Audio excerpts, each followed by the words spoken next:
ഈശോമിശിഹായ്ക്ക് സ്തുതിയായിരിക്കട്ടെ. എൻ്റെ പേര് മെർലിൻ മാർട്ടിൻ. ഞാൻ എറണാകുളം അങ്കമാലി അതിരൂപതയിൽ സെൻറ്റ് ആൻ്റണീസ് ചർച്ച് എളവൂരിൽ നിന്നാണ് വരുന്നത്, അങ്കമാലിയിൽ നിന്നാണ്. ഞാൻ ഇവിടെ വന്ന് ഉടമ്പടി എടുക്കുന്നത് ജൂൺ 18, 2022 ഞാൻ ആദ്യം ഇവിടെ ഉടമ്പടി എടുക്കാൻ വരുന്നതിന് മുൻപേ എൻ്റെ അമ്മ ഉടമ്പടി എടുത്തിരുന്നു. അമ്മ അത് ഫോളോ ചെയ്യുന്നുണ്ടായിരുന്നു. ഭയങ്കര വിശ്വാസത്തിലല്ല ഞാൻ ആദ്യമായിട്ട് ഇവിടെ ഉടമ്പടി എടുക്കാൻ വരുമ്പോൾ ഉടമ്പടി എടുക്കുന്നത്. നോർമൽ ആയിട്ട് എന്തോ വന്നു ഉടമ്പടി എടുത്തു പോയി. അതിൻ്റെ ഒരു സീരിയസ്നെസ് അറിഞ്ഞിട്ടോ മനസ്സിലാക്കിയിട്ടോ അല്ല. അതിന് മുൻപ് ഞാൻ പ്രാർത്ഥിക്കുമായിരുന്നു. സെൽഫ് പ്ലെയർ ഉള്ള കൂട്ടത്തിലാണ്. ഈശോനോട് ഭയങ്കര കാര്യമായിട്ട് പ്രാർത്ഥിക്കുന്ന കൂട്ടത്തിലാണ്. മാതാവ് എൻ്റെ വൺ ഓഫ് ദ ഫേവറേറ്റ് ആണ്. പക്ഷേ കൃപാസനത്തിൽ വന്ന് ഉടമ്പടി എടുത്തു, അതിൻ്റെ പ്രെയർ ചെല്ലുകയോ അങ്ങനെയൊന്നും സ്ട്രിക്റ്റായിട്ട് ഞാൻ ഫോളോ ചെയ്യുന്നുണ്ടായിരുന്നില്ല. ഇതിൻ്റെ ഇടയ്ക്കാണ് ഒരാളുടെ ഇൻഫ്ലുവൻസ് കൊണ്ട് ഒരു ബ്രദർ വീട്ടിൽ വന്ന് പറഞ്ഞതിൻ്റെ ഭാഗമായി കൃപാസനം സാത്താനിക്കാണെന്ന് പറയുകയും അവിടെ ഇരിക്കുന്നത് മാതാവൊന്നുമല്ല എന്ന് ഞാൻ വിശ്വസിക്കുകയും ചെയ്തിരുന്നു. അമ്മ ഭയങ്കര സ്ട്രിക്റ്റായിട്ട് മാതാവിനോട് പ്രാർത്ഥിക്കുകയും ഭയങ്കര വിശ്വാസമൊക്കെ ഉണ്ടായിരുന്ന കൂട്ടത്തിലാണ് ഇവിടെ കൃപാസനത്തിൽ വന്നിട്ട്. ഞാൻ മാതാവിനോട് പ്രാർത്ഥിക്കുകയൊക്കെ ചെയ്യുന്നുണ്ട്. പക്ഷേ കൃപാസനത്തിലെ പ്രെയർ ഞാൻ എന്ത് ചെയ്താൽ വീട്ടിൽ ചെല്ലാൻ സമ്മതിക്കില്ലായിരുന്നു, ഞാൻ ചെല്ലില്ലായിരുന്നു, അങ്ങനെയൊക്കെ ആയിരുന്നു. മാതാവിനോട് ഞാൻ പ്രാർത്ഥിക്കുന്നുണ്ട്, ഇവിടെ ഇരിക്കുന്നത് മാതാവല്ല, എന്തോ സാത്താനിക് പവറാണ് എന്ന് ഞാൻ വിശ്വസിച്ചിരുന്നു. ആൻഡ് അത് കഴിഞ്ഞ്, അതായത് എൻ്റെ ഡിഗ്രി കഴിഞ്ഞ് ഞാൻ നാട്ടിൽ വന്നിരിക്കുമ്പോഴാണ്, ഞാൻ പ്രൊവിഡൻസ് കോളേജിൽ കോഴിക്കോടാണ് ഞാൻ ഡിഗ്രി പഠിച്ചത്. എൻ്റെ വീട് അങ്കമാലിലാണ്. ഞാൻ നാട്ടിൽ ഡിഗ്രി കഴിഞ്ഞ് വന്നിരിക്കുന്ന സമയത്താണ് എൻ്റെ കരിയറിനെ പറ്റി നല്ല വ്യക്തമായ ധാരണ ഉള്ള കൂട്ടത്തിലായിരുന്നു ഞാൻ. ഡിഗ്രി കഴിഞ്ഞാൽ ഓക്കെ IELTS പഠിക്കുന്നു, ഇന്ന കൺട്രിയിൽ ഇന്ന യൂണിവേഴ്സിറ്റിയിൽ ഇന്ന പർട്ടിക്കുലർ കോഴ്സ് പഠിക്കുന്നു. അത് കഴിഞ്ഞിട്ട് എൻ്റെ 10 years കഴിഞ്ഞ് എൻ്റെ കരിയർ എങ്ങനെ ആയിരിക്കണം എന്ന് വെരി വെൽ പ്ലാൻഡ് ആയിട്ടുള്ള ഒരാളായിരുന്നു ഞാൻ. പക്ഷേ എൻ്റെ ഡിഗ്രി കഴിഞ്ഞ് ഞാൻ വരുമ്പോൾ ഒരു രീതിയിലും ഫിനാൻഷ്യലി എനിക്ക് പുറത്തേക്ക് പോകുക എന്നത് പോസിബിൾ അല്ല എന്നൊരവസ്ഥയിലേക്ക് എത്തി. എല്ലാ സൈഡിൽ നിന്നും ഫിനാൻഷ്യൽ ഭയങ്കര പ്രോബ്ലങ്ങളാവുന്നു. ഞങ്ങളുടെ പ്രോപ്പർട്ടീസ് എല്ലാം ജപ്തി നോട്ടീസ് വരുന്നു. എല്ലാ രീതിയിലും ഫിനാൻഷ്യലി ടൈറ്റാണ്. എനിക്ക് പുറത്തേക്ക് പോകുന്നതിനെ പറ്റി ചിന്തിക്കാൻ പോലും പറ്റില്ല. ബട്ട് സ്റ്റിൽ ഞാൻ IELTSൻ്റെ ക്ലാസ്സിനൊക്കെ പോയി IELTS ഒക്കെ പഠിച്ചു. പക്ഷേ ഇതിന് മുൻപ് എൻ്റെ മൈൻഡിലുണ്ടായിരുന്ന, അല്ലെങ്കിൽ എനിക്ക് ഭയങ്കരമായ ആഗ്രഹമുണ്ടായിരുന്ന ഒരു ജോലിയാണ് ക്യാബിൻ ക്രൂവിൻ്റെ ജോബ്. അതും ഖത്തർ എയർവേസിൻ്റെ ക്യാബിൻ ക്രൂ ജോബ്. കിട്ടുന്നുണ്ടെങ്കിൽ എനിക്ക് ഖത്തർ എയർവേസിൻ്റെ ക്യാബിൻ ക്രൂ ആയിട്ട് കിട്ടണം, അതല്ലെങ്കിൽ എനിക്ക് ആ ജോലിയോട് താല്പര്യമില്ല, അങ്ങനെയായിരുന്നു. പക്ഷേ അതിന് ഇൻ്റർവ്യൂ അറ്റൻഡ് ചെയ്യുക എന്നത് പോലും, അതിനുള്ള ധൈര്യം പോലും എനിക്കുണ്ടായിരുന്നില്ല. കാരണം അത്രയും ആൾക്കാർ അറ്റൻഡ് ചെയ്യുന്ന ഒരു ഇൻ്റർവ്യൂ, ഇതിനെപ്പറ്റി അറിയുന്നവർക്കറിയാം, one of the toughest interview. അതും ലോകത്തിലേക്ക് എന്നെ ബെസ്റ്റ് ഇൻ്റർനാഷണൽ എയർലൈൻസ് ആയിട്ടുള്ള ഖത്തർ എയർവേസിൻ്റെ ക്യാബിൻ ക്രൂ ആയിട്ടുള്ളൊരു ജോലിയാണ് ഞാൻ ആഗ്രഹിക്കുന്നത്. എനിക്ക് ഏവിയേഷൻ്റെ ബാക്ക്ഗ്രൗണ്ട് ഒന്നുമില്ല. ഞാൻ പഠിച്ചിരിക്കുന്നത് BA എക്കണോമിക്സ് ആണ്. ആ ഒരു ഫസ്റ്റ് അറ്റംപ്റ്റിൽ ക്ലിയർ ചെയ്യുക എന്ന് പറയുന്നത് ഒരിക്കലും പോസിബിൾ ആയിട്ടുള്ള കാര്യമല്ല. ഇൻ്റർവ്യൂവിന് പോകണമെങ്കിൽ തന്നെ ഭയങ്കര എക്സ്പെൻസ് വേണം. ഫുൾ ഫോർമൽ ഡ്രസ്സിലൊക്കെ പോയി ഫുൾ ഫേസ് മേക്കപ്പും ഒക്കെ ആയി നമ്മൾ പ്രസൻറ്റ് ചെയ്യുന്ന ഒരു രീതി തന്നെ ഉണ്ട്. അപ്പോൾ അതിന് തന്നെ ഒരു ഇൻ്റർവ്യൂവിന് തന്നെ ഒരു 10-80,000 രൂപ മുടക്കി പോയി ഇൻ്റർവ്യൂ അറ്റൻഡ് ചെയ്യാനും മാത്രം കിട്ടിയില്ലെങ്കിലോ എന്നുള്ളത് കൊണ്ട് എനിക്ക് പേടിയായിരുന്നു ആ ഇൻ്റർവ്യൂ അറ്റൻഡ് ചെയ്യാൻ. പക്ഷെ ഞാൻ ഡിഗ്രി കഴിഞ്ഞ് വന്നു, എൻ്റെ പ്ലാനുകളൊന്നും നടക്കുന്നില്ല. എന്നെ തമ്പുരാൻ ആ ഒരു ഇത് മാത്രമേ ഇനി വഴിയുള്ളൂ എന്നൊരവസ്ഥയിലേക്ക് എത്തിച്ചു. ആ സമയത്താണ് ഞാൻ വീട്ടിലിരിക്കുന്നു, ഞാൻ കാര്യമായിട്ട് പ്രാർത്ഥിക്കുന്ന സമയമാണ്. എനിക്ക് പ്രത്യേകിച്ച് ഒരു പണിയുമില്ല. എനിക്കൊരു കരുണയുടെ ഈശോ ഉണ്ട്, ഒരു കൃപാസനത്തിലെ ഫോട്ടോ ഉണ്ട് മാതാവിൻ്റെ. അപ്പോൾ കൃപാസനത്തിലെ ഫോട്ടോ മാതാവിൻ്റെയൊക്കെ ഞാൻ എടുത്ത് മാറ്റിയിരുന്നു. ഈ ബ്രദർ പറയുന്നത് കേട്ടിട്ടൊക്കെ ഇതെടുത്ത് മാറ്റിയിരുന്നു. കൃപാസനത്തിലെ മാതാവിനെ കംപ്ലീറ്റ്ലി ഞാൻ ഒഴിവാക്കിയിരുന്നു. പക്ഷേ ഈശോനോട് പ്രാർത്ഥിക്കുകയൊക്കെ ചെയ്യുമായിരുന്നു, മാതാവിനോടും പ്രാർത്ഥിക്കുമായിരുന്നു. അപ്പോൾ മാതാവിൻ്റെ വിമല ഹൃദയ പ്രതിഷ്ഠ എടുക്കാൻ ഞാൻ തീരുമാനിച്ച് ഡാനിയൽ അച്ഛൻ്റെ ധ്യാനം കൂടി കഴിഞ്ഞപ്പോഴാണ് മാതാവിൻ്റെ വിമല ഹൃദയ പ്രതിഷ്ഠയെ പറ്റിയിട്ട് അറിയുന്നത്. മാതാവിൻ്റെ വിമല ഹൃദയ പ്രതിഷ്ഠ എടുക്കാൻ ഞാൻ തീരുമാനിക്കുന്നത്. അപ്പോൾ ഇതെടുക്കാൻ തീരുമാനിക്കുന്നതിന് മുൻപേ ഞാൻ പറഞ്ഞു, അമ്മ, എനിക്ക് കൃപാസന മാതാവിനെ പറ്റിയിട്ടൊരു ക്ലാരിറ്റി ഇല്ല. എന്താ അവിടെ നടക്കുന്നതെന്ന് എനിക്കറിയില്ല. ഞാൻ ചെയ്യുന്നത് തെറ്റാണോയെന്ന് എനിക്കറിയില്ല. എനിക്കിതിനെപ്പറ്റി നല്ല വ്യക്തമായൊരു ക്ലാരിറ്റി തരണം. ഞാൻ ചെയ്യുന്നത് തെറ്റാണെങ്കിൽ എന്നെ കറക്റ്റ് ചെയ്യണം. എനിക്ക് നല്ല വ്യക്തമായൊരു അടയാളം തരണം എന്നാണ് ഞാൻ പ്രാർത്ഥിച്ചത്.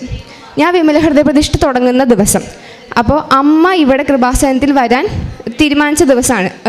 ഞാൻ പറഞ്ഞു, അമ്മ വേണമെങ്കിൽ പോയിക്കോളൂ, എനിക്ക് പ്രശ്നമില്ല എന്ന് ഞാൻ പറഞ്ഞ് പിറ്റേ ദിവസം തന്നെ അമ്മ കൃപാസനത്തിൽ വരാൻ തീരുമാനിച്ച ദിവസമാണ്. തലേ ദിവസം, അതായത് ഞാൻ അന്ന് വിമല ഹൃദയ പ്രതിഷ്ഠ സ്റ്റാർട്ട് ചെയ്യാണ്. തലേ ദിവസം എനിക്കൊരു 10 വയസ്സുള്ളപ്പോൾ തൊട്ട് എനിക്ക് കാലുവേദനയുണ്ട്. വെരി സിവിയർ ആയിട്ടുള്ള കാലുവേദനയാണ്. എനിക്ക് ഓർമ്മയുള്ള കാലം തൊട്ടേ പാരസിറ്റമോൾ കഴിക്കാതെ ഞാൻ ഉറങ്ങിയിട്ടൊരു ദിവസം പോലും ഇല്ല. ആ കാലുവേദന എനിക്ക് ഡിവൈനിൽ ധ്യാനം കൂടുമ്പോഴാണ് മാറിപ്പോകുന്നത്. അപ്പോൾ കഴിഞ്ഞ 2-3 വർഷമായിട്ട് എനിക്ക് കാലുവേദന ഇല്ല. പക്ഷേ അമ്മ കൃപാസനത്തിൽ വരുന്ന ദിവസം, ഞാൻ വിമല ഹൃദയ പ്രതിഷ്ഠ സ്റ്റാർട്ട് ചെയ്യുന്ന ദിവസം, അന്ന് വെളുപ്പിന് എനിക്ക് ഉറങ്ങാൻ പറ്റുന്നില്ല. എനിക്ക് വെരി സിവിയർ കാലുവേദനയാണ്. എനിക്ക് എന്താ ചെയ്യേണ്ടതെന്ന് അറിയില്ല. നമുക്ക് വേദന സഹിക്കാൻ പറ്റാതെ ശരീരം തളർന്ന് തല കറങ്ങുന്ന ഒരവസ്ഥയിലേക്ക് ഞാൻ എത്തും. പാരസിറ്റമോളൊക്കെ ഞാൻ എപ്പോഴും എൻ്റെ കയ്യിൽ സ്റ്റോക്ക് ചെയ്യുന്ന സാധനമാണ്. പക്ഷെ അന്ന് ആ വീട് മുഴുവൻ തപ്പിയിട്ടും എനിക്കൊരു പാരസിറ്റമോൾ പോലും കിട്ടിയില്ല. അപ്പം ഞാൻ രൂപത്തിൻ്റെ ഇവിടെ ചെന്നപ്പോൾ അമ്മ ഉപയോഗിക്കുന്ന തൈലമുണ്ട് മാതാവിൻ്റെ, അതെടുത്ത് ഞാൻ കാലുമ്മ തൂത്തിട്ട് പറഞ്ഞു, ഇതാണോ അടയാളം നീ തരാൻ ഉദ്ദേശിച്ചേക്കുന്നതെന്ന് എനിക്കറിയില്ല. എൻ്റെ കാലുവേദന മാറ്റി തന്നാൽ നാളെ കൃപാസനത്തിൽ അമ്മയുടെ കൂടെ ഞാൻ വരും, എൻ്റെ ഉടമ്പടി ഞാൻ പുതുക്കും എന്ന് പറഞ്ഞു. ഞാൻ തൈലം കാലിൽ പൂശി. ഒരു രഹസ്യം ചൊല്ലി തീർന്നില്ല, അതിന് മുന്നേ എൻ്റെ കാലുവേദന മാറി. അപ്പോൾ എനിക്ക് മനസ്സിലായി, ഓക്കെ, എന്നെ തിരിച്ചു കൊണ്ടുവരാൻ നല്ല വ്യക്തമായ അടയാളം എനിക്ക് കാണിച്ചു തന്നു. ഞാൻ പെട്ടെന്ന് റെഡിയായി അമ്മയുടെ കൂടെ ഇവിടെ വന്നു, ഉടമ്പടി പുതുക്കി. അത് എനിക്ക് മാതാവിൽ നിന്ന് കിട്ടിയൊരു ഫിസിക്കലായിട്ടുള്ള ഒരു അനുഭവമാണ്. അത് കഴിഞ്ഞ് ഞാൻ ഇൻ്റർവ്യൂ അറ്റൻഡ് ചെയ്യാൻ പോകുന്ന കാര്യം എല്ലാവരോടും പറയുമ്പോഴും ഒക്കെ എല്ലാവരുടെ ഒരു വിചാരത്തിൽ, ഇതിൻ്റെ ഒരു സീരിയസ്നെസ് ഒക്കെ അറിയുന്ന ആൾക്കാരുടെ ഒരു വിചാരത്തിൽ എല്ലാവരും എന്നോട് സപ്പോർട്ടീവായിട്ട് പറയുന്നുണ്ടെങ്കിലും എല്ലാവരും വിചാരിക്കുന്നത് ഓക്കെ, ഫസ്റ്റ് അറ്റംപ്റ്റിൽ കിട്ടിയില്ലെങ്കിലും 2ാമതോ 3ാമതോ അറ്റംപ്റ്റ് ചെയ്താൽ കിട്ടുമായിരിക്കും, ഫസ്റ്റ് അറ്റംപ്റ്റ് ഒരു എക്സ്പീരിയൻസ് ആയിക്കോട്ടെ എന്നുള്ള രീതിയിലാണ് ഇരിക്കുന്നത്. പക്ഷേ ഞാൻ പ്രാർത്ഥിച്ചത് മുഴുവനും ഇവിടുന്ന് കൊൽക്കട്ട വരെ ഞാൻ ഇൻ്റർവ്യൂവിന് പോകുന്നുണ്ടെങ്കിൽ അതിന് നല്ല എക്സ്പെൻസ് ഉണ്ട്. ഞാനും അമ്മയും കൂടിയാണ് പോകുന്നത്. ഞങ്ങൾ 5 ദിവസം അവിടെ നിൽക്കണം, 3 ദിവസത്തെ ഇൻ്റർവ്യൂ ആണ്, അതിനൊരു എക്സ്പെൻസ് വരുന്നുണ്ട്. അത് അപ്പം എടുക്കാൻ എൻ്റെ കയ്യിലില്ല. ഞാൻ ഇത്രയും മുടക്കി ഞാൻ അവിടെ പോകുന്നുണ്ടെങ്കിൽ എനിക്ക് ആ ജോലി തരണം. അത് തരാൻ ഉദ്ദേശമില്ലെങ്കിൽ എന്നെ കൊണ്ടുപോകരുത് എന്നാണ് ഞാൻ പ്രാർത്ഥിച്ചത് മുഴുവനും. ആൻഡ് സെപ്റ്റംബർ 8-ാം തീയതി മാതാവിൻ്റെ ബർത്ത്ഡേക്ക് മുൻപ് എനിക്കൊരു തീരുമാനം ഉണ്ടാവണം. എൻ്റെ കരിയറിനെ പറ്റി ആരെന്ത് ചോദിച്ചാലും എനിക്ക് പറയാൻ പറ്റണം. ഇപ്പം ഞാൻ വീട്ടിലിരിക്കും, എല്ലാവരും ചോദിക്കുമ്പോൾ എന്താ ചെയ്യണേ, ഒന്നും ചെയ്യുന്നില്ല, പുറത്തേക്ക് പോകാൻ നോക്കുന്നു എന്നൊക്കെ ഓരോന്നോരോന്ന് പറയുന്നു. കള്ളമാണ് പറയണേ, എനിക്ക് എന്താ ചെയ്യണമെന്ന് എനിക്കറിയില്ല. അങ്ങനെ ഞാൻ ഇരിക്കുന്നത്. അപ്പോൾ ഞാൻ മാതാവിനോട് പറഞ്ഞതാ, സെപ്റ്റംബർ 8-ാം തീയതി നിൻ്റെ ബർത്ത്ഡേക്ക് ഒരു ഗിഫ്റ്റായിട്ട് എനിക്ക് എൻ്റെ കരിയറിനെ പറ്റി നല്ല വ്യക്തമായ ധാരണ എനിക്ക് ഉണ്ടാവണം. ഞാൻ ഇൻ്റർവ്യൂവിന് പോയി. 3 ദിവസത്തെ ഇൻ്റർവ്യൂ ആയിരുന്നു. അവിടെ ചെന്നപ്പോൾ എന്താ പറയുക, ഒരു എയർ ഹോസ്റ്റസിൻ്റെ ഇൻ്റർവ്യൂ ആണ്. അപ്പോൾ അറിയാമായിരിക്കുമല്ലോ, ഒരു ജീവിതത്തിൽ ഇതുവരെ ഹീൽസ് പോലും ഇടാത്ത ഒരാളാണ് ഞാൻ അവിടെ ചെന്നു. കൊൽക്കട്ട മാരിയറ്റിലായിരുന്നു ഇൻ്റർവ്യൂ. ഒരു പല ടൈം സ്ലോട്ടിലായിട്ട് 998 ആൾക്കാർ, 900+ ആൾക്കാർ കാൻഡിഡേറ്റ്സ് ഉണ്ടായിരുന്നു അന്ന് ഇൻ്റർവ്യൂവിന്. നോർത്ത് ഇന്ത്യയിലാണ്. നല്ല ഭംഗിയുള്ള പെൺകുട്ടികൾ, നല്ല ഹൈറ്റിൽ, ഭയങ്കര കോൺഫിഡൻ്റ് ആയിട്ട് അവരെ തന്നെ ക്യാരി ചെയ്യുന്ന പെൺകുട്ടികൾ. ഞാനാണ് കൂട്ടത്തിലെ ഏറ്റവും മണ്ടത്തി, അല്ലെങ്കിൽ കൂട്ടത്തിലെ ഏറ്റവും ഹൈറ്റ് കുറഞ്ഞ, അല്ലെങ്കിൽ എന്താ പറയുക, ഒന്നും അറിയാത്തൊരു കുട്ടി ഞാൻ മാത്രമേ ഉള്ളൂ. എല്ലാവരും അവരവരെ ക്യാരി ചെയ്യുന്നത് ഭയങ്കര കോൺഫിഡൻ്റ് ആയിട്ടൊക്കെയാണ്. അപ്പം ഞാൻ ചെന്നു. ഫസ്റ്റ് ദിവസം തന്നെ എനിക്ക് മനസ്സിലായി, ഓക്കെ, ഇത് കിട്ടാൻ യാതൊരുവിധ സാധ്യതയും എനിക്കില്ല. പിന്നെ ഞാൻ ആലോചിക്കണം, ഓക്കെ, എന്നെ കൊണ്ടുവന്നിട്ടുണ്ടെങ്കിൽ എനിക്കറിയാം. അപ്പോൾ എനിക്ക് വചനം എടുക്കുമ്പോഴും ബൈബിൾ എടുക്കുമ്പോഴും ഒക്കെ എനിക്ക് കിട്ടുന്നത് വിക്ടറിയുടെ വചനങ്ങളാണ്. ഈശോ ഇങ്ങനെ എൻ്റെ ഫ്രണ്ടിൽ ഇരുന്നിട്ട് എന്നോട് പറയണം, നീ പോയിക്കോ, ഞാൻ ഉണ്ടല്ലോ, കൂടെ വന്നിട്ടുണ്ടല്ലോ, നീ പോയിക്കോ എന്നുള്ള രീതിയിൽ. ആ സമയത്തൊക്കെ ഞാൻ ഈശോയായിട്ടുള്ള എൻ്റെ ഒരു റിലേഷൻ എന്തോരം ബിൽഡായിട്ടുണ്ടെന്ന് എനിക്കിങ്ങനെ വാക്കുകളോട് പറഞ്ഞാൽ എന്തോരം മനസ്സിലാവുമെന്ന് എനിക്കറിയില്ല. ഞാൻ ഈശോനോട് എനിക്ക് കിട്ടുന്നത് മുഴുവനും വിക്ടറിയുടെ വചനങ്ങളാണ്. ഒക്കെ ഞാൻ കണ്ട് കൽപ്പിച്ച് പോയി. ഫസ്റ്റത്തെ ദിവസം അവർ നമ്മളോട് കാര്യമായി ഇൻ്റർവ്യൂ സംസാരമൊന്നുമില്ല, ജസ്റ്റ് ചെല്ലുന്നു, 2 മിനിറ്റ് മാക്സിമം. അത് നമ്മുടെ നമ്മൾ ഡ്രസ്സ് ചെയ്തേക്കുന്നതും നമ്മുടെ ഫുൾ ലുക്സ് എങ്ങനെയാണ് അത് വെച്ചിട്ടാണ് നമ്മൾ ഫസ്റ്റത്തെ ദിവസത്തെ തീരുമാനമാക്കുന്നത്. ഫസ്റ്റ് ദിവസം ചെന്നു. ഒരു റഷ്യൻ മാമും ഒരു റുമേനിയൻ മാമും ആയിരുന്നു. അപ്പോൾ ഇംഗ്ലീഷിൻ്റെ സ്ലാങ്ങിൽ നല്ല ഡിഫറൻസ് ഉണ്ട്. അപ്പം നമ്മൾ സംസാരിക്കുന്നത് പോലെ ഒരു ഇംഗ്ലീഷിലല്ല. അപ്പോൾ ഇംഗ്ലീഷ് എനിക്ക് അത്യാവശ്യം കോൺഫിഡൻസ് ഉണ്ട്, അത്യാവശ്യം കമാൻഡ് ഉണ്ടെന്ന ഒരു കോൺഫിഡൻസിലാണ് അവിടെ ചെല്ലുന്നത്. പക്ഷെ പുള്ളിക്കാരി പറയുന്നത് ഒന്നും എനിക്ക് മനസ്സിലാവുന്നില്ല. പുള്ളിക്കാരുടെ സ്ലാങ് എനിക്ക് ഒന്നും മനസ്സിലാവുന്നില്ല.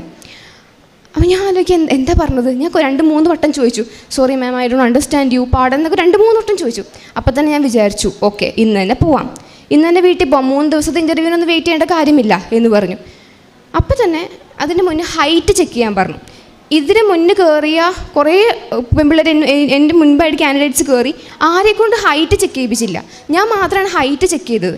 എന്നെക്കൊണ്ട് ഹൈറ്റ് ചെക്ക് ചെയ്യിപ്പിച്ചു. അപ്പോൾ എനിക്കറിയാം ഇവിടെ നിന്ന് ആ ഇരിക്കുന്ന ആ സാധനത്തിൻ്റെ അവിടെ വരെ നടന്നു പോകാനുള്ള ദൂരമുണ്ട് മാമിൻ്റെ അടുത്ത് നടന്ന് പോകാനായിട്ട്. അപ്പം നടന്നു പോയി ഹൈറ്റ് ചെക്ക് ചെയ്യാണ്. അപ്പോൾ എനിക്കറിയാം ഞാൻ ഈ നടന്നു പോകുമ്പോൾ എൻ്റെ ലെഫ്റ്റ് സൈഡിലും എൻ്റെ റൈറ്റ് സൈഡിലും 2 ആൾക്കാർ എൻ്റെ കൂടെ വരിക. അതെങ്ങനെയാണ് പറഞ്ഞുതരാമെന്ന് എനിക്കറിയില്ല. എൻ്റെ റൈറ്റ് സൈഡിൽ ഇങ്ങനെ നമ്മൾ ഭയങ്കര അച്ഛന്മാരുടെയൊക്കെ ഡ്രസ്സില്ലേ, അതുപോലെയൊക്കെ ഉള്ള ഡ്രസ്സ് ഇട്ടിട്ട് ഒരാൾ നമ്മുടെ കൂടെ നടന്നാൽ നമ്മൾ ആളെ നോക്കിയില്ലെങ്കിൽ നമുക്കറിയാം നമ്മുടെ കൂടെ ഒരാൾക്കാർ നടക്കുന്നുണ്ടെന്ന് നമുക്ക് മനസ്സിലാവും. ആ സെയിം ഫീലിലാണ് ഞാൻ നടന്നു പോയി. ഹൈറ്റ് ചെക്ക് ചെയ്തു, ഞാൻ തിരിച്ചു വന്നു. ഇപ്പോൾ പുള്ളിക്കാരി പറഞ്ഞു ടുമാറോ അറ്റ് 9:30 ഷാർപ്പ് എന്ന് പറഞ്ഞു. നാളെ 9:30 ഞാൻ പ്രസൻ്റ് ആയിരിക്കണം. ഇതിന് മുൻപ് കയറി ആരോടും പിറ്റേ ദിവസത്തേക്ക് സെലക്ട് ആയിട്ടില്ല. ഞാനാണ് ആദ്യമായിട്ട് അന്നത്തെ ടൈം സ്ലോട്ടിൽ പിറ്റേ ദിവസത്തേക്ക് സെലക്ട് ആവുന്നത്. ഞാൻ പിറ്റേ ദിവസത്തേക്ക് സെലക്ട് ആയി. അപ്പോൾ എനിക്ക് മനസ്സിലായി ഞാനൊന്നും ചെയ്തിട്ടൊന്നുമല്ല, തമ്പുരാനെല്ലാം പ്ലാൻ ചെയ്തിട്ടുണ്ട്, എല്ലാം ഈശ്വരൻ്റെ കളിയാണ് എന്നുള്ള സാധനത്തിലാണ് ഞാൻ ഇരിക്കുന്നത്. ഞാൻ പോയി പിറ്റേ ദിവസം ഇംഗ്ലീഷ് ടെസ്റ്റും സ്കാർ ടെസ്റ്റുമാണ്. ഇംഗ്ലീഷ് ടെസ്റ്റ് രാവിലെ ആയിരുന്നു. ഇംഗ്ലീഷ് ടെസ്റ്റ് ഈ പറഞ്ഞ പോലെ IELTSൻ്റെ ക്ലാസ്സിന് പോയതുകൊണ്ട് എനിക്ക് എളുപ്പമായിരുന്നു. IELTSൻ്റെ റീഡിങ് എങ്ങനെയാണോ അതുപോലെ തന്നെയുള്ള ഇംഗ്ലീഷ് ടെസ്റ്റ് ആയിരുന്നു. എനിക്ക് ബുദ്ധിമുട്ടുകളൊന്നും ഉണ്ടായിരുന്നില്ല. പക്ഷേ എന്നെ അത്ഭുതപ്പെടുത്തിയ കാര്യം, എൻ്റെ കൂടെ ഇരുന്ന എല്ലാവർക്കും പല പല ക്വസ്റ്റ്യൻ പേപ്പറുകളായിരുന്നു. എനിക്ക് കിട്ടിയ ക്വസ്റ്റ്യൻ പേപ്പർ, ഇതിന് 2 ദിവസം മുൻപ് ഞാനൊരു ചെറിയ മാമിൻ്റെ ഒരു ട്രെയിനിങ് എടുത്തിരുന്നു, 2 ദിവസത്തെ ക്ലാസ്. ആ ക്ലാസ്സിൽ ആ മാം തന്ന same question paper, question number പോലും വ്യത്യാസമില്ലാതെ എനിക്ക് ആ സെയിം ക്വസ്റ്റ്യൻ പേപ്പറാണ് കിട്ടിയത്. എൻ്റെ അപ്പുറത്തും ഇപ്പുറത്തിരിക്കുന്നവർക്കൊക്കെ വേറെ ക്വസ്റ്റ്യൻ പേപ്പറാണ്.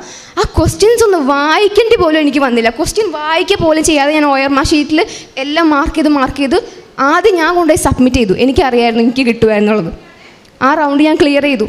അടുത്ത റൗണ്ടിലേക്ക് ചെന്ന് അടുത്ത റൗണ്ടിൽ നമ്മുടെ ഫേസിൽ, കയ്യിൽ, കാലിലൊന്നും പാടുകളോ കാര്യങ്ങളോ ഒന്നും ഉണ്ടാകാൻ പാടില്ല. സ്റ്റിച്ചിൻ്റെ പാടുകൾ, അങ്ങനത്തെ പാടുകളൊന്നും ഉണ്ടാകാൻ പാടില്ല.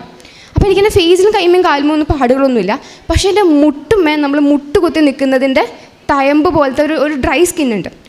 അത് ഞാൻ പറഞ്ഞില്ലെങ്കിൽ അവരറിയില്ല. പക്ഷേ എനിക്ക് പറയാൻ തോന്നി, ഞാനത് പറഞ്ഞു. അപ്പോൾ എന്നോട് അവർ ചോദിച്ചു, ആർ യു എ കാത്തലിക് എന്ന് ചോദിച്ചു.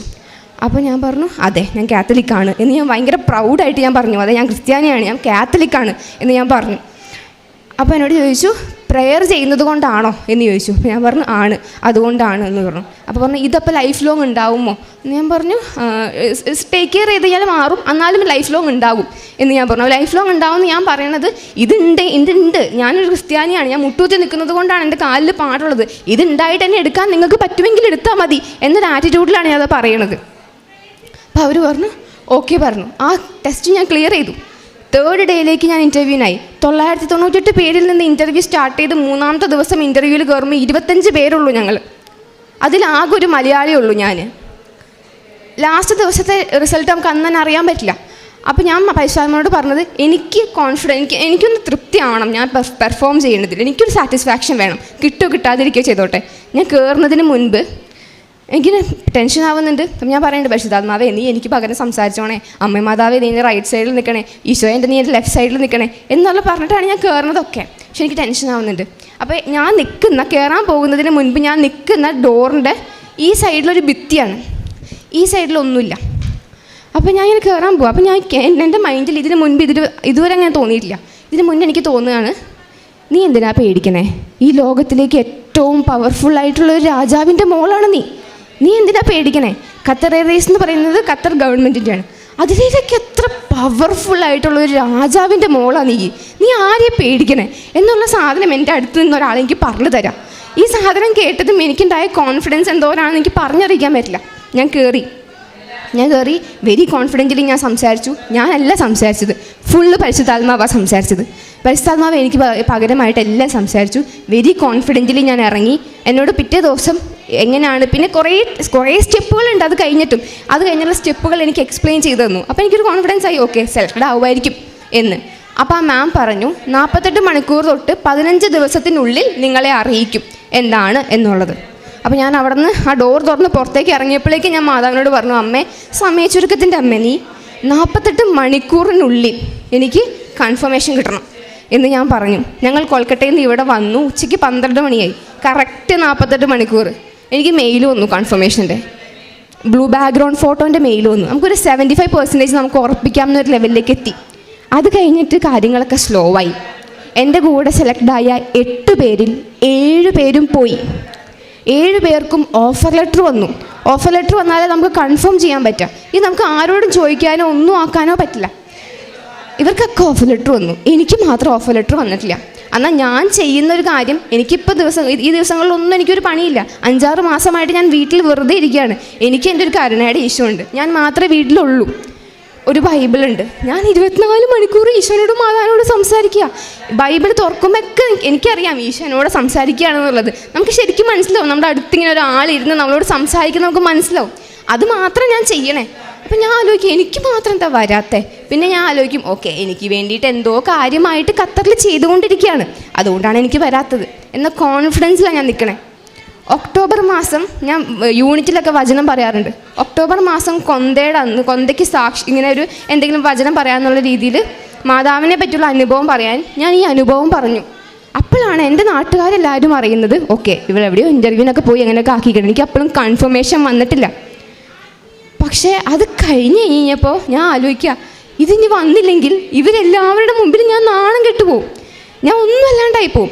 ആ ഇരിക്കുന്ന കുറേ വേഗം ആൾക്കാർക്കൊന്നും എനിക്ക് കിട്ടരുതെന്നാണ് ആഗ്രഹം. അപ്പം ഞാൻ ആലോചിച്ചു, അപ്പം എനിക്ക് കിട്ടുന്ന വചനം എനിക്ക് വചനമായിട്ട് പറയാൻ അറിയില്ല. ഒരാളുടെ മുമ്പിലും തല കുനിക്കാൻ നമ്മളെ അനുവദിക്കില്ല തമ്പുരാൻ. ഞാൻ ഓക്കെ അപ്പം എനിക്കറിയാം ഓക്കെ ആരുടെ മുമ്പിൽ ഞാൻ തല കുനിക്കേണ്ടി വരില്ല. ഞാൻ വെരി പ്രൗഡായിട്ട് ഞാൻ പറയുമായിരുന്നു. പിന്നെ ഞാൻ ഇൻ്റർവ്യൂ കഴിഞ്ഞിരിക്കുകയാണ്, കൺഫർമേഷന് വേണ്ടി വെയിറ്റ് ചെയ്യാണ് എന്ന് ഞാൻ പറയുമായിരുന്നു. അതുപോലെ തന്നെ അപ്പം ഞാൻ പറഞ്ഞ ഡേറ്റ്സ് എല്ലാം വെച്ചിട്ടാണ് ഞാൻ പ്രാർത്ഥിച്ചത്. ഡിസംബർ 25 ഈശോൻ്റെ ബർത്ത്ഡേയുടെ സമയത്ത് ഞാൻ ചോദിച്ചു, മാതാവിൻ്റെ ബർത്ത്ഡേക്ക് മാതാവ് എനിക്ക് ഗിഫ്റ്റ് തന്നു, ഈശോൻ്റെ ബർത്ത്ഡേക്ക് നീ എന്താ എനിക്ക് തരാൻ പോണേ എന്ന് ഞാൻ ചോദിച്ചു. എനിക്കൊരു കൺഫർമേഷൻ വേണം, ഞാൻ പോകുന്ന ഡേറ്റ് എനിക്കറിയണം, ഇന്ന ദിവസം ഞാൻ പോവുകയാണെന്ന് ആര് ചോദിച്ചാലും എനിക്ക് പറയാൻ പറ്റണം. 6-7 മാസമായി ഞാൻ ഇങ്ങനെ ഇരിക്കുന്നു എന്നിങ്ങനെ പറഞ്ഞു. കറക്റ്റ് 25 ഉച്ചയ്ക്ക് ഒരു 11:30 ആയപ്പോഴേക്ക് എനിക്ക് മെയിൽ വന്നു. ഫെബ്രുവരി 26 ആണ് എൻ്റെ ഡേറ്റ് വന്നേക്കണത്. ഫെബ്രുവരി 26 തിങ്കളാഴ്ച ഞാൻ പോവാണ്. എനിക്ക് ഡേറ്റ് വന്നപ്പോൾ എനിക്ക് ഭയങ്കര അത്ഭുതമൊന്നും ആയില്ല. എനിക്കറിയായിരുന്നു എനിക്ക് തരും എന്നെനിക്കറിയായിരുന്നു. എനിക്ക് ഓരോ മെയിൽ വരുമ്പോഴും ഞാൻ ആദ്യം ഈശോനോട് പറയും, മോനെ സാധനം വന്നിട്ടുണ്ട്, ഓഫർ ലെറ്റർ വന്നിട്ടുണ്ട്, എല്ലാം ആദ്യം ഞാൻ ഈശോനോട് പറയുമായിരുന്നു. അപ്പോൾ എന്താ പറയുക, നമുക്കിങ്ങനെ ഈ ജോലി കിട്ടി എന്നതിനേലും നമ്മുടെ എല്ലാ കുഞ്ഞു കാര്യങ്ങളിലും എന്തോരാ ശ്രദ്ധിക്കണേ, എന്തോരാ പരിപാലിക്കണേ എന്ന് നമുക്കിനെ ആലോചിക്കുമ്പോൾ എന്തോരം ഇഷ്ടം എന്നോട്, എന്തോരം സ്നേഹം എന്നോട് നമുക്കിനെ ആലോചിക്കുമ്പോൾ നമുക്ക് ഭയങ്കര സങ്കടമാവും. ഇങ്ങനെ ഒരു സിറ്റുവേഷൻ ഇരിക്കുകയാണ്. എനിക്ക് ജോലി കൺഫേംഡ് ആയി. ഇതേ സമയം എൻ്റെ ഫാമിലിയിൽ നടക്കുന്ന കാര്യമാണ്.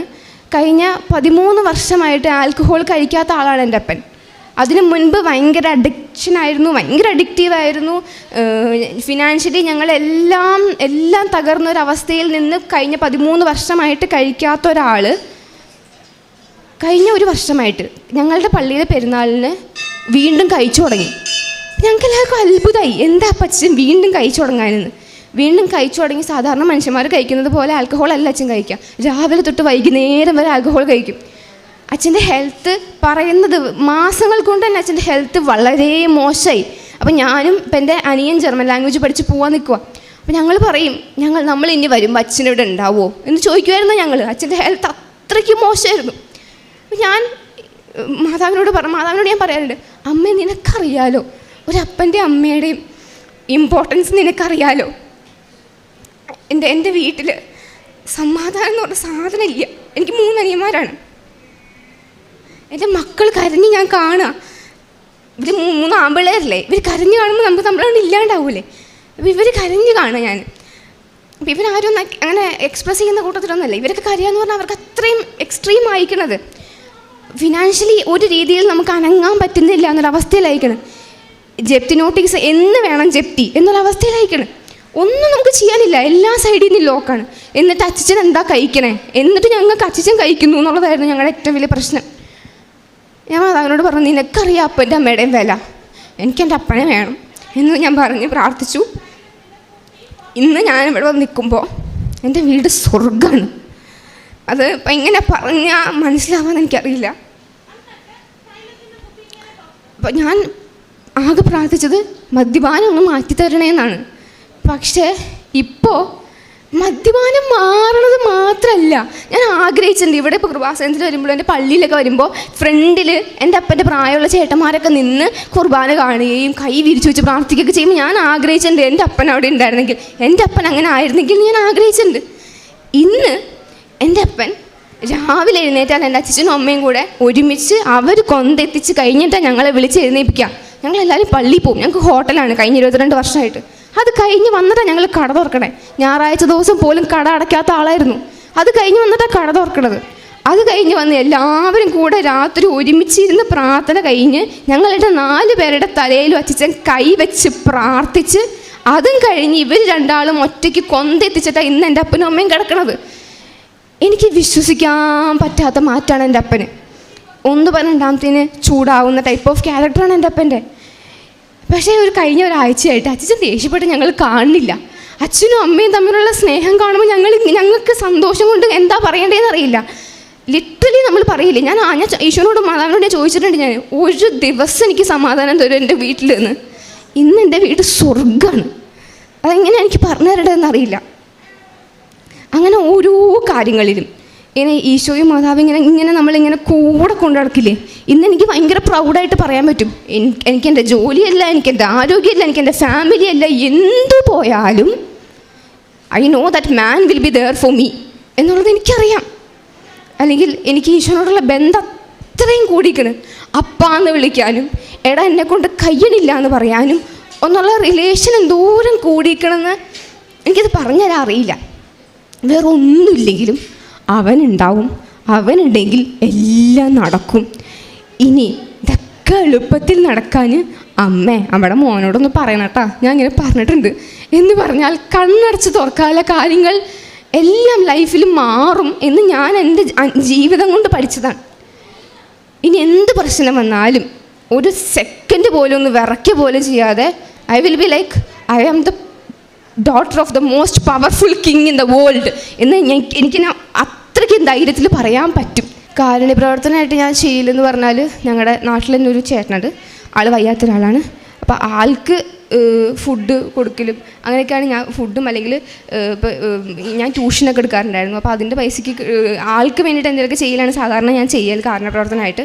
പ്രേക്ഷിത പ്രവർത്തനമായിട്ട് ഞാൻ ചെയ്യാറ് കുരിശിടാൻ തീരുമാനിക്കുന്നത് പ്രേക്ഷിത പ്രവർത്തനത്തിൻ്റെ ഭാഗമായിട്ടാണ്. അപ്പോൾ എല്ലാവരും കുറേ പേര് എന്നോട് ചോദിച്ചു, എന്തിനാ കുരിശ് കെട്ടി തൂക്കിക്കൊണ്ട് നടക്കണേ എന്നുള്ളത്. വിശ്വാസം ഉണ്ടെങ്കിൽ ഹൃദയത്തിലുണ്ടായാൽ പോരെ എന്നുള്ളത്. പക്ഷേ എനിക്ക് അത്രയ്ക്ക് നിർബന്ധമുണ്ട്. എന്നെ കാണുന്ന ഒരാൾ കാണുമ്പോൾ ഞാനൊരു ക്രിസ്ത്യനാണ്, ഞാൻ എൻ്റെ ഈശോൻ്റെ മോളാണ് എന്ന് എന്നെ കണ്ടാൽ മനസ്സിലാവണം. ഞാൻ അങ്ങനെ റെപ്രസെൻ്റ് ചെയ്യാനും ഞാൻ അങ്ങനെ അറിയപ്പെടാനുമാണ് ആഗ്രഹിക്കുന്നത്. അത് മനസ്സിലാവാൻ വേണ്ടിയിട്ട് തന്നെയാണ് ഈ കെട്ടി തൂക്കിയിട്ടുണ്ട് നടക്കുന്നതൊക്കെ. വെരി പ്രൗഡായിട്ടാണ് ഞാൻ കെട്ടി തൂക്കിയിട്ടുണ്ട് നടക്കുന്നത്. പ്രേക്ഷിത പ്രവർത്തനത്തിൻ്റെ ഭാഗമായിട്ട് ഞാൻ നമ്മുടെ യൂത്തായിട്ടുള്ളവർക്ക് ചെയ്യാൻ പറ്റുന്ന വെരി സിമ്പിളായിട്ടുള്ള കാര്യമാണ് ഞാൻ ചെയ്യുന്നത്. എല്ലാ ദിവസവും എന്തെങ്കിലും വചനമോ അല്ലെങ്കിൽ എന്തെങ്കിലും ഈശോൻ്റെ വീഡിയോസോ സ്റ്റാറ്റസും സ്റ്റോറിയും കാര്യങ്ങളുമൊക്കെ ആയിട്ട് എല്ലാ ദിവസവും ഞാൻ ഇടും. അത് ഭയങ്കര സംഭവമായിട്ടുള്ള കാര്യമൊന്നുമല്ല, പക്ഷേ ജസ്റ്റ് ഒന്ന് കണ്ട് ആ ഒരു വചനം ആരെങ്കിലും വായിച്ചാൽ അത്രയായി എന്നേ ഞാൻ വിചാരിക്കാറുള്ളൂ. അതൊക്കെയാണ് ഞാൻ പ്രേക്ഷിത പ്രവർത്തനമായിട്ട് ചെയ്യാറുണ്ടായിരുന്നത്. പരിശുദ്ധ അമ്മയുടെ മധ്യസ്ഥതയിൽ ലഭിച്ച അനുഭവങ്ങളാണ് ഇപ്പം വളരെ വ്യക്തമായിട്ട് ഒരു ക്യാബിൻ ക്രൂ ഇൻ്റർവ്യൂ, എയർ ഹോസ്റ്റസിൻ്റെ ഇൻ്റർവ്യൂ പാസ്സായതിനെ കുറിച്ചിട്ടുള്ള സാക്ഷ്യമാണ്. ഒരു സാക്ഷ്യത്തിൽ ഏകദേശം നല്ലൊരു സമയം അതിൻ്റെ എക്സ്പ്ലനേഷനാണ് ഇപ്പം മകൾ പറഞ്ഞത്. കാരണം നമ്മളെ സംബന്ധിച്ചിടത്തോളം ഈ അൾത്താരയിൽ എല്ലാ ജീവിതത്തിൻ്റെ തുറയിൽ നിന്നുള്ള സാക്ഷ്യങ്ങളും ലഭിക്കുന്നു. നിങ്ങൾ സാക്ഷ്യം പരിശോധിച്ചാൽ മതി. അതിൽ എല്ലാ ജീവിതത്തിൻ്റെ ഇതിപ്പം കപ്പലിൽ നിന്നുള്ളതും അല്ലെങ്കിൽ ഒരു പബ്ലിക്കേഷനുമായിട്ട് ബന്ധപ്പെട്ട് PhD ലെവലുള്ള അതുപോലെ അപ്പോൾ എല്ലാ സാക്ഷ്യങ്ങളും മാതാവിവിടെ കൊണ്ടുവരുന്നു എന്നുള്ളതാണ്. അതായത് മാതാവിനെ ഏത് തുറയിലുള്ളവർ വിളിച്ച് പ്രാർത്ഥിക്കുമ്പോഴും ഏത് പ്രൊഫഷണൽ ഫീൽഡിൽ നിൽക്കുന്നവർ വിളിച്ച് പ്രാർത്ഥിക്കുമ്പോൾ അവരെ ബോധ്യപ്പെടുത്തുന്ന രീതിയിൽ ഒരു ദൈവാനുഭവമായിട്ട് ഈ അൾത്താരയിൽ വരാനായിട്ട് അവർ ദൈവം അനുവദിക്കുന്നുണ്ടെന്നുള്ളതാണ്. അപ്പോൾ അത് വെറുതെ കിട്ടി അല്ലെങ്കിൽ പ്രൊബബിലിറ്റി അനുസരിച്ചുള്ളൊരു തിയറിയല്ല. വ്യക്തമായിട്ട് ഒരു പക്ഷേ നമ്മൾ കേൾക്കുമ്പോൾ ഇങ്ങനെ നടക്കുമോ എന്ന് ചിന്തിക്കുന്ന രീതിയിലുള്ള ദൈവാനുഭവമായിട്ട് ഈ അൾത്താരയിൽ വരുവാനായിട്ട്, അതും ചെറുപ്പക്കാരായിട്ടുള്ള പിള്ളേർ അൾത്താരയിൽ വന്ന് ദൈവത്തിൻ്റെ നാമം മഹത്വപ്പെടുത്താനായിട്ട് പരിശുദ്ധ അമ്മ ആഗ്രഹിക്കുന്നുണ്ട് എന്നുള്ള കാര്യം ഒരു സംശയമില്ല. കാരണം എല്ലാ ദിവസവും ഇവിടെ ചെറുപ്പക്കാരായിട്ടുള്ളവർ ഇതുപോലെ മാതാവിനെ കണ്ടുവെന്നും ഈശോയുടെ സാന്നിധ്യം അനുഭവിക്കാൻ സാധിച്ചുവെന്നും അതിനേക്കാൾ അപ്പുറം ഈ ഈശോയും മാതാവുമായിട്ട് പ്രാർത്ഥിച്ചു കഴിഞ്ഞാൽ ഇതിനൊക്കെ ഒരു അർത്ഥമുണ്ടെന്ന് മനസ്സിലാക്കാൻ തക്കതൊരു അനുഭവമായിട്ട് ഇവിടെ വരുന്നുണ്ടെങ്കിൽ അത് പരിശുദ്ധ അമ്മ ഇതിന് ഒരുപാട് സഹായിക്കുന്നുണ്ട് എന്നുള്ളത്. അപ്പോൾ ഈ മകളുടെ ഈ ഒരു സാക്ഷ്യം നമ്മൾ കേൾക്കുമ്പോൾ വ്യക്തമായിട്ട് എടുത്തു പറയത്തക്ക ഒരു ദൈവാനുഭവമുണ്ട്. അപ്പോൾ ജീവിതത്തിൽ ഇതുപോലെ തുറവിയുള്ളൊരു മനസ്സിലും അല്ലെങ്കിൽ പ്രാർത്ഥനയോട് ചേർന്ന് നിൽക്കുവാനായിട്ടൊരു ക്രമമൊക്കെ നമ്മുടെ ജീവിതത്തിൽ ഉണ്ടാകുമ്പോൾ ദൈവം നമ്മുടെ ജീവിതത്തിൽ ഈ കൃപ ഒഴുകുന്നൊരു സമയമുണ്ട്. ആ കൃപയിൽ നിൽക്കുമ്പോഴാണ് നമ്മുടെ ജീവിതത്തിൽ ബാക്കിയുള്ളതെല്ലാം സെക്കൻഡറി ആവുകയും ഈശോയും മാതാവും അല്ലെങ്കിൽ ദൈവവും ദൈവത്തിൻ്റെ കാര്യങ്ങളും ഏറ്റവും പ്രധാനമായിട്ട് മാറുന്നത്. കാരണം ഇത് കർത്താവ് ആഗ്രഹിക്കാനുള്ള കാര്യമാണെന്ന് പഴയ നിയമത്തിൽ ഞാനല്ലാതെ മറ്റൊരു ദൈവം നിനക്കുണ്ടാകരുതെന്ന് കൽപ്പനകൾ തരുമ്പോഴും പിന്നീട് നീ നിൻ്റെ ദൈവമായ കർത്താവിനെ പൂർണ്ണ ഹൃദയത്തോടെ സ്നേഹിക്കണം, പൂർണ്ണ മനസ്സോടെ സ്നേഹിക്കണമെന്ന് പറയുമ്പോഴും പിന്നീട് കർത്താവെ എന്ന് വിളിക്കുന്നതല്ല, എൻ്റെ ഹിതം നടത്തണമെന്ന് അവർക്ക് മാത്രമാണ്. അപ്പോൾ ഇത് ഇങ്ങനെ ആവർത്തിച്ച് ഈശോ ആഗ്രഹിക്കുന്നതാണ്. നീ ജീവിതത്തിൽ ആദ്യം അവിടുത്തെ രാജ്യനീതി അന്വേഷിക്കണം. ഈ ഒരു ട്രാക്കിലേക്ക് ഉടമ്പടി ഒരു വ്യക്തിയെ കൊണ്ട് നിൽക്കുക. അതിൻ്റെ ഭാഗമാണ് ഈ 5:30 എഴുന്നേറ്റ് പ്രാർത്ഥിക്കണമെന്നുള്ള ഇൻഡയറക്റ്റ് അർത്ഥം എന്ന് പറഞ്ഞാൽ ജീവിതത്തിൽ ആദ്യം എഴുന്നേൽക്കുമ്പോൾ ദൈവത്തെ വിളിച്ച് എഴുന്നേൽക്കണമെന്നുള്ള ജീവിതത്തിൻ്റെ ഓരോ പ്രശ്നം ഉടമ്പടി തൈലം ഉപയോഗിച്ചു, കാശിൽ ഉപയോഗിച്ചു എന്നൊക്കെ പറയുന്നതിൻ്റെ ഡയറക്റ്റും അല്ല ഇൻഡയറക്റ്റ് അർത്ഥം എന്ന് പറയുന്നത് ആ സമയത്തൊക്കെ ദൈവത്തിൽ ആശ്രയിച്ചു. അപ്പോൾ അങ്ങനെ ഒരു അനുഭവം ജീവിതത്തിൽ ഇങ്ങനെ പ്രാർത്ഥനയിലൂടെ കേന്ദ്രീകരിച്ച് ഒരാൾ ജീവിച്ചങ്ങ് തുടങ്ങുമ്പോൾ അത് കർത്താവ് കാണിച്ചു തരും, ഉറപ്പിച്ചു തരും നീ പോകുന്ന വഴി കറക്റ്റാണെന്ന്. അപ്പം ഇനിയും ഒരുപാട് പേര് ദൈവാനുഭവത്തിന് വലിയ സാക്ഷ്യങ്ങൾ പറയടവരട്ടെ. അപ്പം ഈ മകളുടെ ഇനിയുള്ള ജീവിതവും ഇതുപോലെ ദൈവത്തെ പ്രഘോഷിക്കുവാനായിട്ടുള്ളതാക്കി തീരട്ടെ എന്ന് പരിശുദ്ധമായി സഹായിക്കട്ടെ എന്ന് പ്രാർത്ഥിക്കുന്നു. നമുക്ക് കരങ്ങളടിച്ച് ദൈവത്തിൻ്റെ നാമം മഹത്വപ്പെടുത്തും.